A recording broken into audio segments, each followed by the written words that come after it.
এই দেখো, এই কুমড়োটা আমাদের সামনে যে ফ্ল্যাট নিয়েছি 4 তলায়, একজন এসছে সুন্দরবন থেকে, যা যেটাই নিয়ে আসবে আমাদের দেবে। কেন এইবার এটাকে কাটবো। এই দেখো, আবার পেন দিয়ে শুরু করে দেখো কি লেখা রয়েছে, 5 কেজি 300। বিশাল কুমড়ো, জয় বাবা।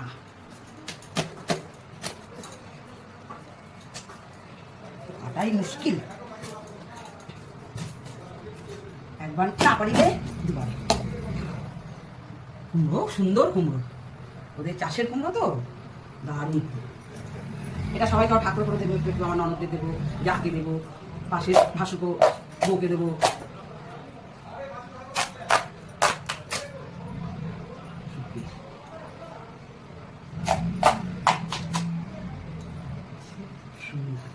এটা যাকে দেবো, এটা হচ্ছে ননদকে দেবো, এটা হচ্ছে ভাসুকো বউকে দেবো। হয়ে গেল। এটা আমরা এখন করবো, এটা থাকবে। আমরা কুমড়ো তাও পরে আবার যাকে দিতে হবে, কারণ একবার দিলে ওর ঘরে থাকবে, আমার